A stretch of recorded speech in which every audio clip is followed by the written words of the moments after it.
listening to an Iraq Currency Watch podcast.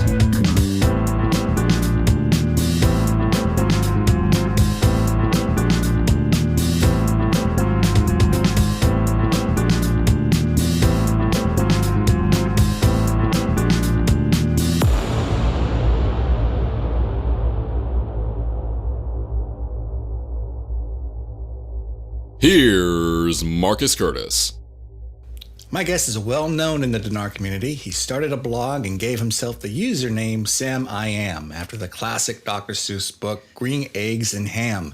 He began to expose many so-called experts and gurus in the Dinar community, and he revealed their identities and he exposed their lies. His site became very popular and he received hundreds of thousands of hits during the short time that his blog has been up. He has since removed his blog and he has retired from the Dinar community and moved on to other projects. Sam I Am, welcome to the podcast. Thank you, Marcus. Good to be here. I like your accent. Shh, don't tell anybody it's an accent. Okay, I won't. Okay, so now I have a surprise for everyone listening. I am making a large section of this site available to Sam I Am, and he is moving major portions of his blog over to Iraq Currency Watch. Sam has now received administrator privileges. He has been working behind the scenes, and he has brought a lot of his archived information over to the site already, and you will see a massive amount of information released on this blog, and the size will grow. Okay, tell us a little bit about the information you are releasing. Well, I went back through my archives and looked over the ones that I thought would be suitable. I don't want to get into anything that's going to cause me legal problems, so I left those out. But it's just a lot of good information, things like, how currencies are valued. Does a currency go up in value as the economy grows? And then, there's a couple of little monthly updates that I think have some good information. But I kind of left out some of the exposing people stuff just out of, at this point, I think most people know these guys are crooks. Yeah. Well, thank you, first of all, for fixing the pixelation on my site. I know it looked pretty terrible, and I got so many things going on. It's really hard to write a post and get it up there because I got so much happening. And I know the same thing is with you. I know you have a lot of irons in the fire, and you have many projects you're working on. Tell us a little bit about what you're working on now. Oh, I've got irons, a lot of irons in the fire as well. I have a blog / website / YouTube channel that I coordinate all of them together. That's pretty much an apologetics site on biblical apologetics. A lot of people may not realize that I have a background. I went to Bible school, and I am a Christian, and I have a real fascination with theology and so forth. So I've got a site called JewandGreek.com where I do a lot of commentary from a charismatic perspective on theology, and a YouTube channel where I produce videos based on some of the blogging information. I also have a website that I'm building where I teach English as a foreign language. It's a huge market internationally. And it's called EnglishAudios.com. So if there's anybody out there in the listening audience that knows someone who's trying to learn English, that might be a good idea to send them there. I have a couple of other things that are in the development stages. They're not really up and running yet. One is a site where I teach people about digital media, new media, some people call it. And another one is a Brazilian news site that all I've done on that one so far is I've just registered the domain name, but I have a concept that I want to build a daily news site there. And a couple of little, I also have a music website and a YouTube channel that I produce. So I'm a musician and I produce videos of me performing music. So just like I said, a lot of irons in the fire. A lot of irons in the fire, just like you have, Marcus. Yes. Now, you've also written a few books, right? Or you're in the process of writing some books? Do you have one on Amazon? I have one written, and I have a couple others in the development stages, which I'm going to probably publish in 2016. Okay, interesting. Well, we're pretty busy people. It's hard to get on this site and update it as needed, and that's nice to be able to have somebody to help me in this, because I like to release posts, but I just have not had the time between all the other projects I'm doing, and I'm a musician as well, and so I record a lot of music, and I do background tracks, and really, what a coincidence! We're both musicians. Yeah, well, I've been playing guitar for quite some time. I also play bass and play drums, and so I have a recording studio, and I record all my music here and do background tracks and make videos for YouTube, and so we're busy guys, and so paying attention to the Dinar community is getting harder and harder. But it has been interesting lately, given light of all the legal issues that have arisen in the last few months. Well, at least since June or July. So, I've recently received a private message from someone that wanted to know how to get rid of their dinar. They did not know what dealer to contact due to all the legal problems, and they were asking me how to get rid of the dinar they purchased. Now, I believe that we are at a point where it is getting harder and harder to get rid of this stuff. And if you wait too much longer, you may not be able to get rid of your dinar. What's your thoughts on this? Well, yeah, you're out of luck. Pretty much. And to a certain extent, I mean, from what I understand, the value just dropped a little bit. Yes. Recently. So even if you do manage to sell it, you're not going to get as much for it. That's I don't right. think it dropped all that much. It devalued a little bit. Right. I guess eBay is still an option. I know that Sterling has closed down. Mm-hmm. Dinar Corp has closed down. Mm-hmm. And let me think. Who else? You've got Dinar Trade merged with Dinar Inc. Mm-hmm. And I don't remember the name of the Exchange America, something like that. Right. So I mean, yeah, you could still sell on eBay and you can sell on Craigslist, I guess, but it's just a matter of time, I think, until your options are basically gone. Yeah. Give it away, or wallpaper your bathroom with it. Yeah. Well, I know some people who sold on eBay, and instead of selling all of their dinar on eBay, they sold it a note at a time or a couple notes at a time. So they were selling a $25,000 note or a $10,000 note, and that really helped them to sell and retain some of the money that instead of losing everything. When I sold mine, I did one shot through Dinar Banker, and even then, you have to contact them and ask them for permission, and they give you a code that you write on an envelope, and you send that in. They mail you a return package, and they do it by permission only. And a lot of these dealers, I think, will move in that direction, where if you want to sell your dinar, you do it by permission. You contact them, they send you something, and you fill it out. And everything has to be done legally, and it has to be documented through, I think, the IRS. I don't know what legal things they have to follow, and I don't know the specifics. But the one thing I do know is that it's getting harder and harder. And did you buy through Dinar Banker? No, I didn't. I bought through Dinar Trade back in 2010. So you can sell to them even though you didn't purchase from them. I could, but I sold my dinar back in 2012, so I don't know if you can still sell to them or not. Because some of these places, I don't think that they will buy from just anybody. I think you have to have evidence that you purchased from them. Right, and that may be the way it is now. And that's because there's so much dinar out there that, it's like they can pick and choose. And that might be a way where they encourage people to buy from them. If you buy from us, we'll buy it back type thing. Right. But yeah, because they've got to have that feature for marketing purposes. They have to give you some sort of assurance. Hey, if I need to sell this, are you going to be there to buy it back? If they can't give you that assurance, then they're not going to get the sale in many cases. Right, but what happens if you buy from them and they go the way of Sterling Currency Group and the government comes in and shuts them down? You're not going to be able to... I think we call that SOL. Yes, you're out of luck. Sorry about your luck. Yeah. Yeah. Well, that's what you get when you get into a speculative investment / scam like the Iraqi Dinar. Yeah, if you want to call it an investment, you're right. It's a scam, and I was amazed at the detail of this scam. I mean, it was really well thought out. And what really amazed me is when I was looking at the numbers one day, and I seen the amount of dinar that was exported outside the borders. I mean, I was in shock by this.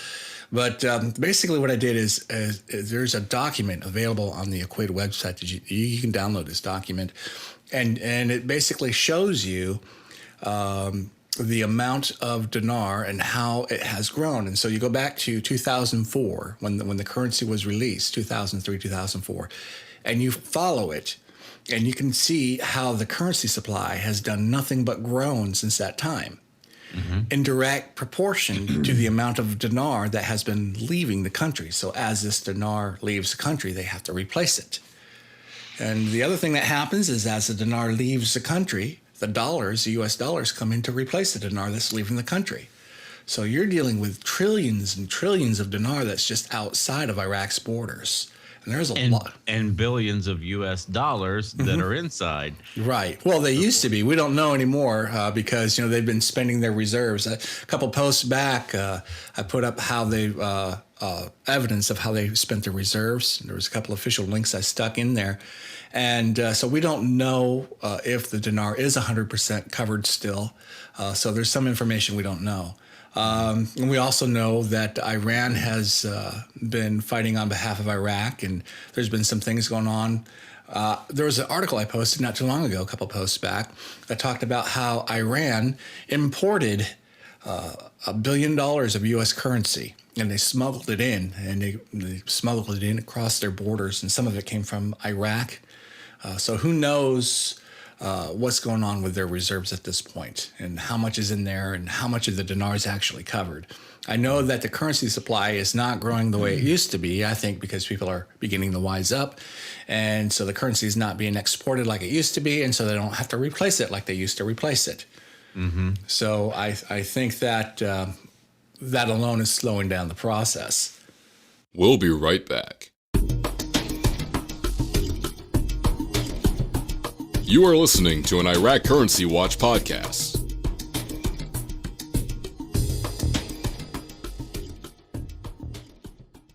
Have you ever tried to learn about basic economics only to get bogged down with complex math and advanced equations? This can be frustrating. Learning basic economics should not be this hard. Head on over to the site called Biblical Views in World Economics, or BVAWE, and learn about basic global economics. Start off learning about monetary history. Then learn about various monetary systems that have been in place, such as Bretton Woods and the classic gold standard. Learn about basic money mechanics. What causes inflation? How is the global money supply expanded and contracted? What is fractional reserve banking? All of these topics and more are answered with easy-to-understand basic layman's terms. This site is brought to you by the same person who brought you Iraq Currency Watch. The Biblical View section covers modern Christian traditions that are not found in Scripture. It covers areas where the Bible has been taken out of context by the modern church. It provides arguments against subjects like tithing and the prosperity gospel. This site is more about the function of money than it is about Christianity. There are some principles that Christians believe about money that actually have no scriptural basis whatsoever. So check out Biblical Views in World Economics today and learn how money really works. If you listen to radio or watch TV, you may have heard commercials that started like this. We predicted the 2008 meltdown. Or they may add, we predicted the housing bubble in 2008 and the dot-com bubble. These statements are designed to make you think that the people represented in the advertisement are financial experts. The commercial may claim that the advertiser has successfully navigated through a series of bad economic events and brought wealth to many people. The next statement is typically something like this. The Federal Reserve is printing too much money, which is followed by a collapse of the dollar is coming. Sometimes this can be followed by this collapse will make the Great Depression look like a recession. And the next statements are typically, how will you prepare for this financial collapse? How prepared are you for the collapse of the dollar? And now the sales pitch begins. Not only can you avoid the pitfalls of the coming economic collapse, but you can actually profit from it. And from here, the product is pitched. And sometimes they offer you a free guide. This is so they can get your mailing address or email address. And once they have those things, you are bombarded with even more propaganda. The conspiracy theory used to sell these products states that there will be a global currency reset. The dollar will crash overnight and it will be immediately replaced. Is there any truth to this? Read the book by Marcus Curtis called The Truth About the Coming Global Currency Reset and get the facts behind the hype. It is available on Amazon, Smashwords, and other ebook retailers. Learn the truth behind the global currency reset and put your fears to rest.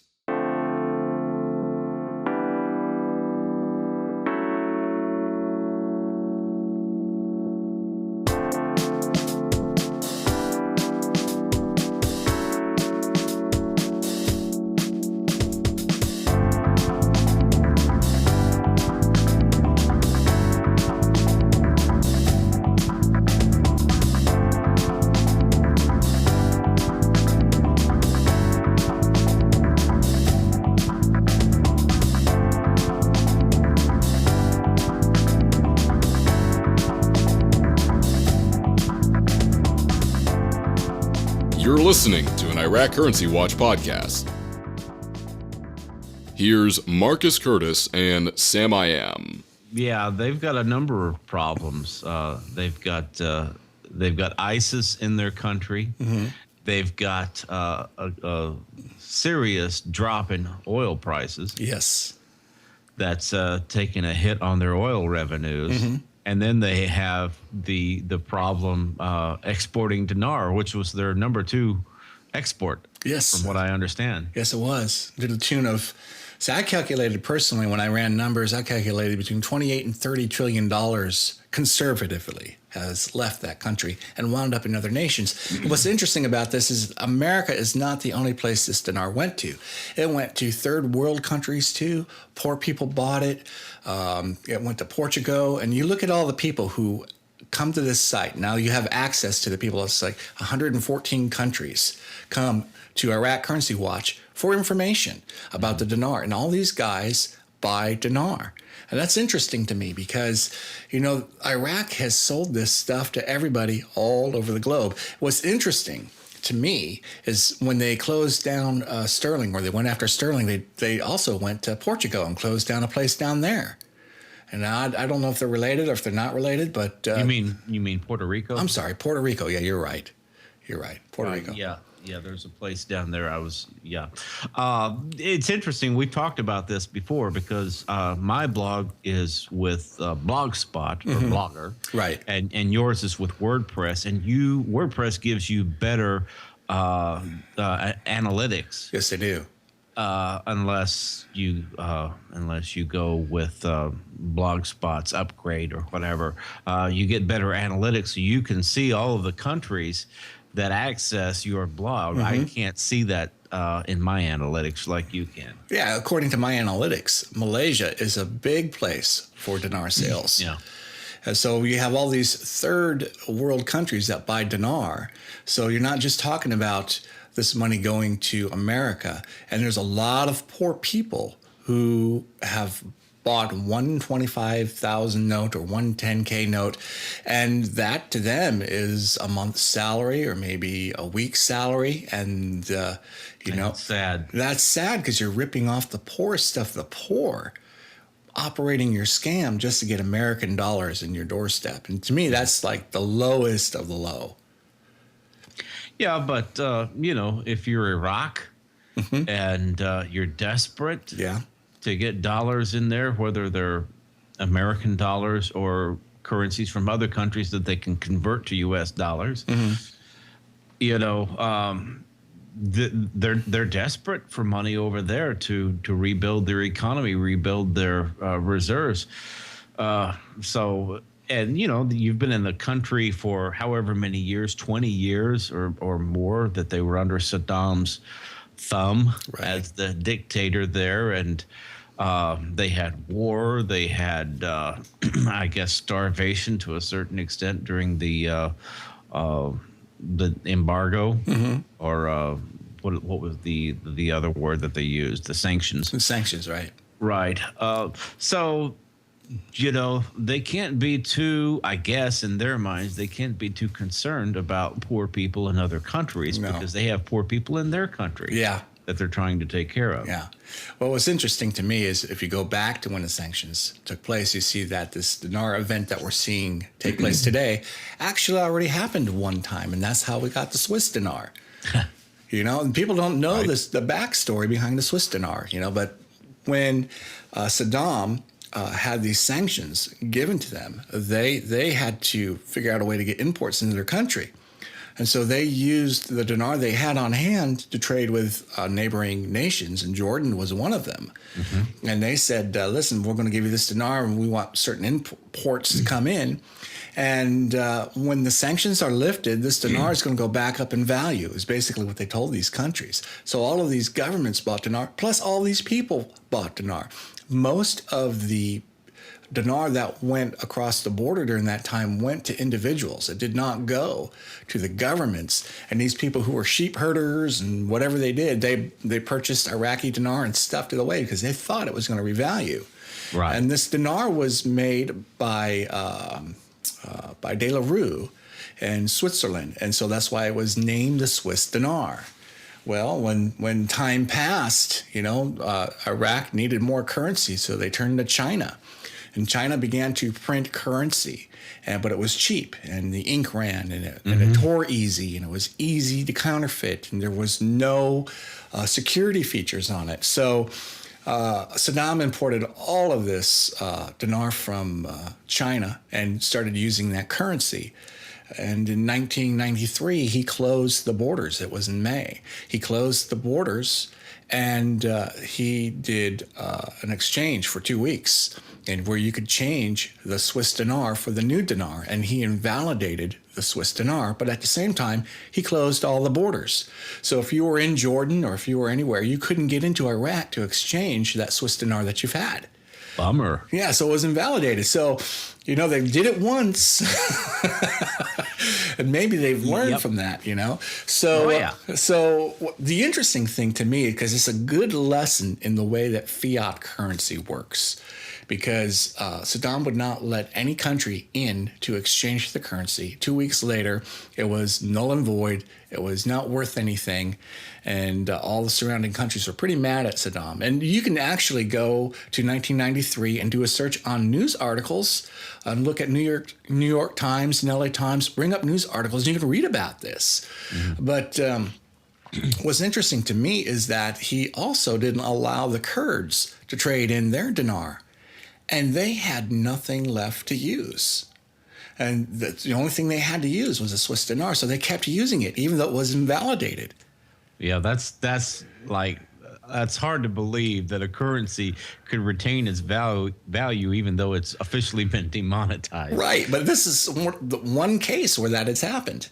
Uh-huh. So they've been using this for years after that. And then when America went to Iraq and set up the new provisional government, they allowed the Kurds to trade in the Swiss dinar, and they got more money for the Swiss dinar because they knew it was authentic. It was the Swiss dinar was actually worth more than the Iraqi Chinese dinar. Mm-hmm.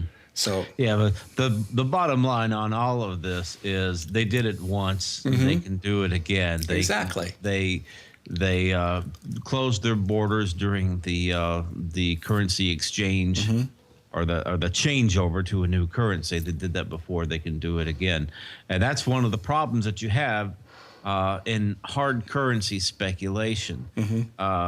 People who make their money speculating on currency, they do it with electronic currency. This is something I didn't know when I got into this so-called investment.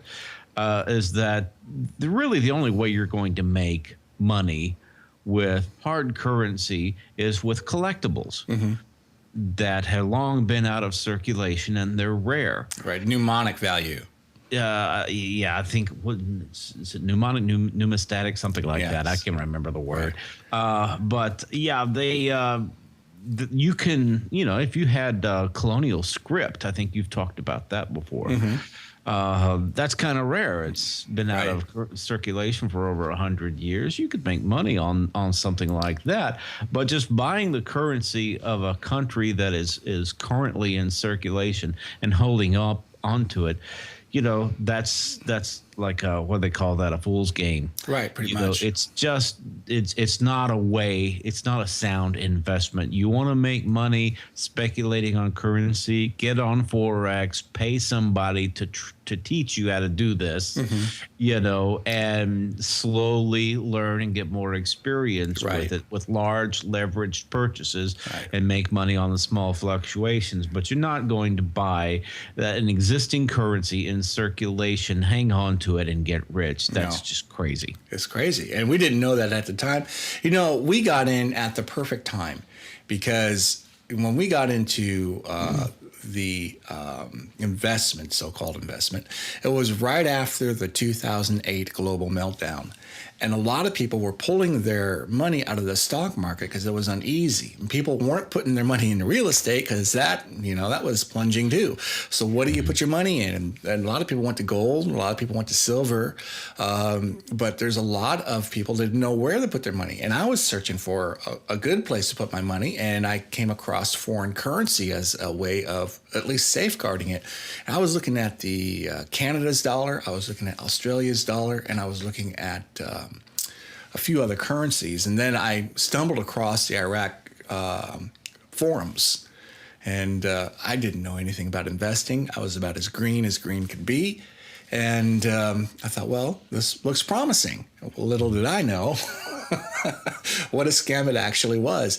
But 2010 is when this investment really took off. This is when these dealers started to make a lot of money, from 2010 on up. And now I'm finding out that the FBI and all these government agencies have been watching these dealers since 2010. Yeah. Some of them since 2011. And, the two that you've mentioned, but there's also been others. We already know about the BH group, but there's others even still. And there's ongoing investigations that we don't even know about. So it's one of these things that is really, you look back and you go, man, I was really stupid, but you don't know what you don't know. Right. Sometimes, they say the school of hard knocks, you can either get an education, the easier way, by going to school and studying currency and economics, or you can go to the school of hard knocks, which is unfortunately what you and I did. We learned the hard way, but we did learn. Fortunately, it only took me about a year and a half to catch on. Yeah, it only took me 2 years.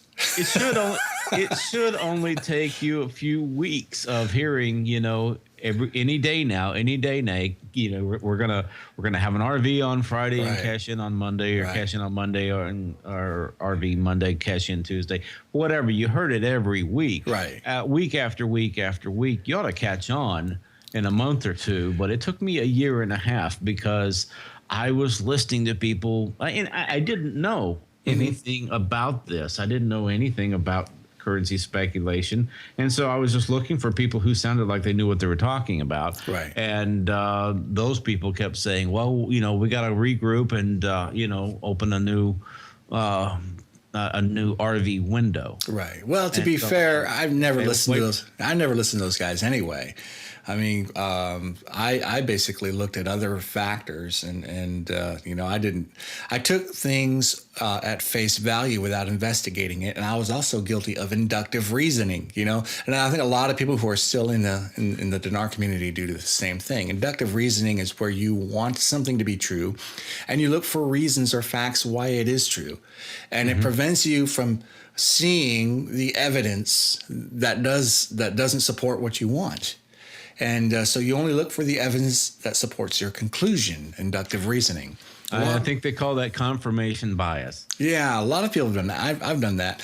But I never listened to the guys that said the weekly revalue this, the weekly revalue that. I spent my time studying global economics. And I never really paid attention to the rates or the dates, and I never got into giving those out or what that was, because I believe that if the revalue ever did happen or a revalue happened, it would be a series of revalues like we see in China, where China goes up, 20%, 30%, and over time, not all at once. And that's what I thought about the dinar. But then one day when I did the math, I realized, well, you're talking to a penny is 1,000% revalue. What currency has ever done that? Well, the question obviously is none. So, I was basically didn't want to look at certain facts and avoided those and did research in other areas because of my inductive reasoning, I guess. But that's a hard lesson to learn. Right. If you don't know, you don't know. When somebody tells you a lot of people became millionaires when the Kuwaiti dinar revalued, Right. and a lot of people made millions off the Deutschmark after World War II when it revalued after the war, then you think, well, if the Iraqi dinar does what those currencies did, and I hold millions of dinar, that was my thinking. Mine too. If it happened before, it's feasible it could happen again. Right. Although there's one little problem with that. Yeah, both those stories are lies.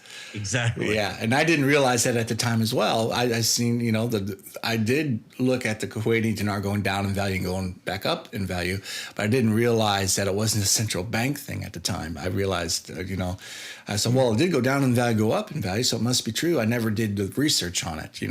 It's funny because the first thing that I learned that told me the truth about this investment was that the Kuwaiti revalue never happened. And the way that happened was, all these things that we're saying, you can look it up. You can go to the New York Times, you can go to LA Times, and you can look up articles from any year and read the articles they wrote back then.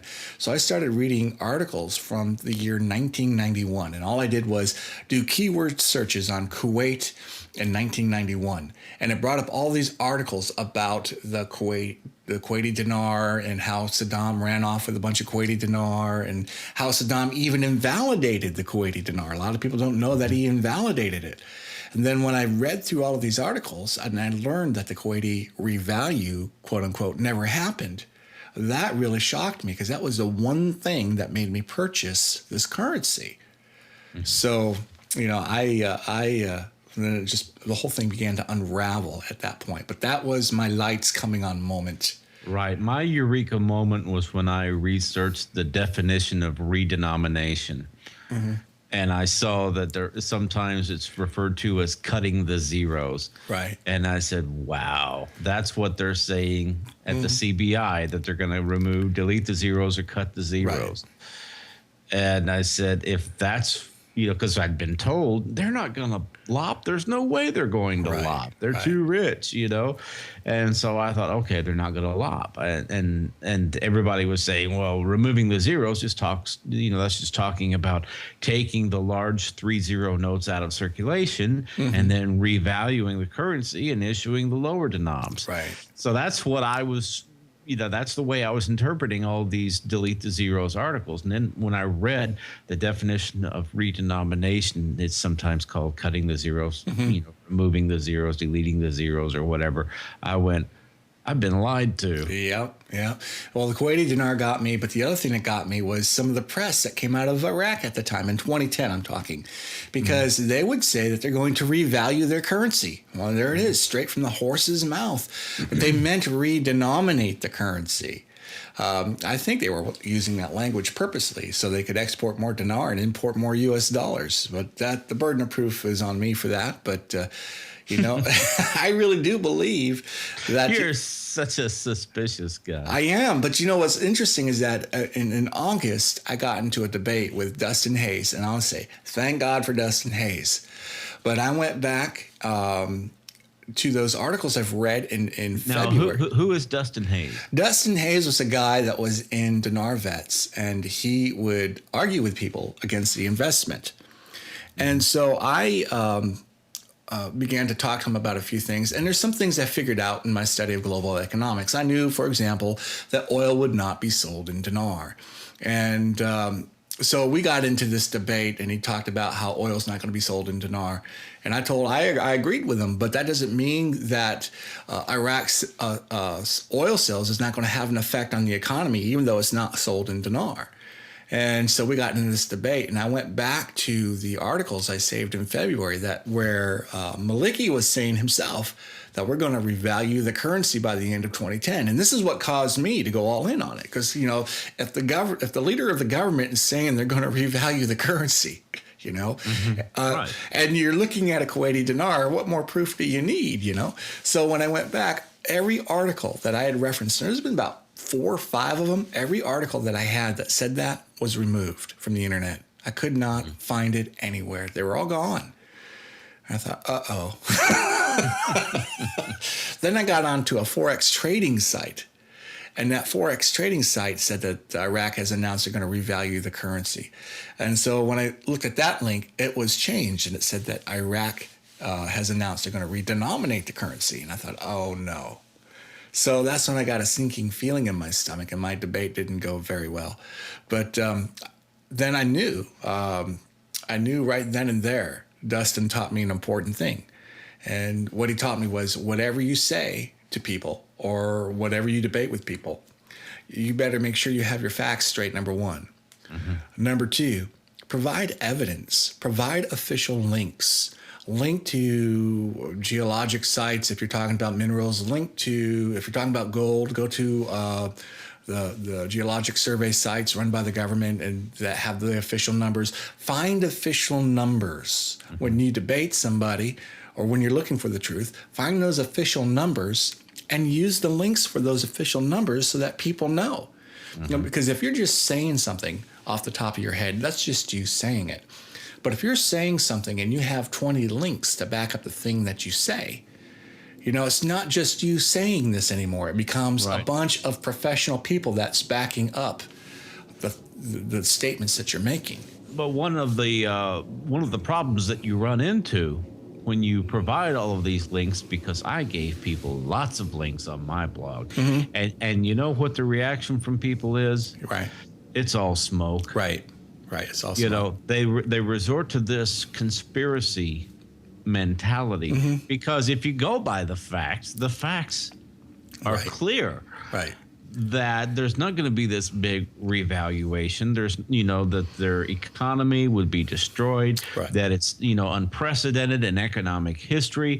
All of these organizations call it a scam. The IMF says that the policy of Iraq, of the Central Bank of Iraq, is exchange rate stability. Right. You provide links to all of this stuff, and they'll just say, well, you just believe anything you read, don't you? Okay, so it's either read the official documents and believe them, or go by anonymous gurus on the internet and conspiracy theories. Right. As a good, intelligent investor, which is a better option? Exactly. Which is more sound and which is a more secure investment. So you know how I would handle people like that, because I'd get people on my site that would do the same thing. So I would just call them on it. And first thing I would say is, did you even click on the links? Are you even interested in the links? Are you interested in the truth at all? Do you just want to believe I'd call them on their conspiracy theory. I demand they provide me proof. I provided proof for my statements. You provide proof for yours. And then when they couldn't, then they usually would leave. I mean, if you're going to say something, back it up. Find a link or something and back it up. And when I started that process, when I wrote my book, The Truth About the Global Currency Reset, the last chapter was nothing but links to verify everything else that was in the book. And they're government links. They're not just U.S. government links. They're official institutional links where you can go to those places and get the actual numbers according to their records. That's good. So there's no argument then, because then it's like, didn't you click on the link? Well, there's not that much. For example, somebody would say, well, they're using 50% of the gold to back currencies. No, they're using 18% of the gold in the world population to back the physical currency. That's it. And then you provide 20 links to show them from all the surveyor sites and everything else. And then they don't click on the links, and they turn around and say it's smoke and mirrors, and those people are crazy. I mean, you've got two. Well, actually, I should say there's pretty much 3 camps. From my experience in the dinar world, there's 3 camps. Number one, you've got inexperienced investors like me. Right. I had never had any experience in currency That's me speculation. too. I didn't know any better. And these people are looking for information. Right. They're looking for facts. Number two, you've got the anti-government conspiracy people who think, that we're going back to asset-backed currencies and the Federal Reserve's going to go away and the dollar is going to be replaced by federal or Treasury Reserve notes, I think is what they call them. Right. And the Amero, some people even talked about, the Amero is going to be issued and things like that. So you have the crazy conspiracy people who think we're going away from the current system to a new system. And then the third group is the religious crowd, the church people. Now, those people, the vast majority of them have never done any investing, period. Right.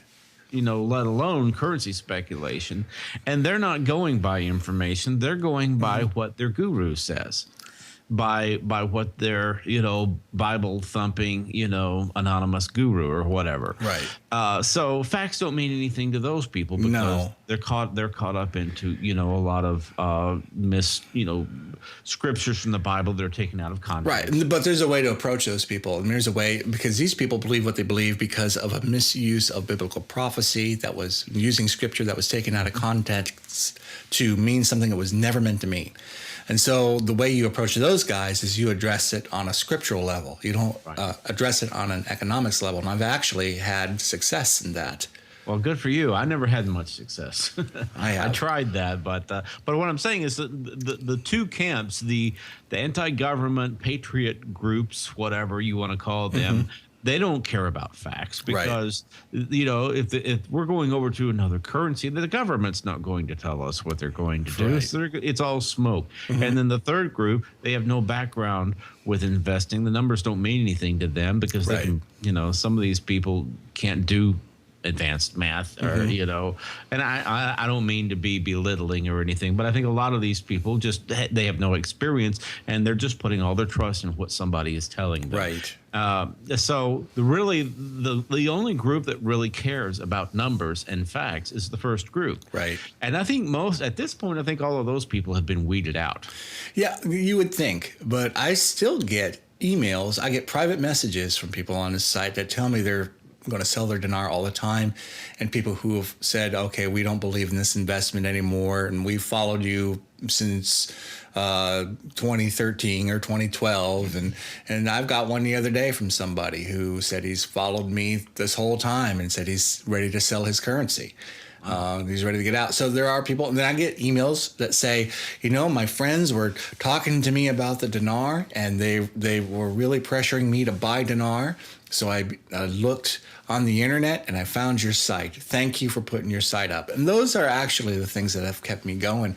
And if that's true for me, I know that's got to be true for you because, you've had at least twice the amount of traffic than I have, not 2/3 more, maybe 3 times as much traffic. I think when I closed the blog down, I had about 900,000 views. Okay. Yeah. So I've had about 300,000. So you had a lot more traffic than I have. So if that's the way it was with my site, I know that that's the way it was with yours as well.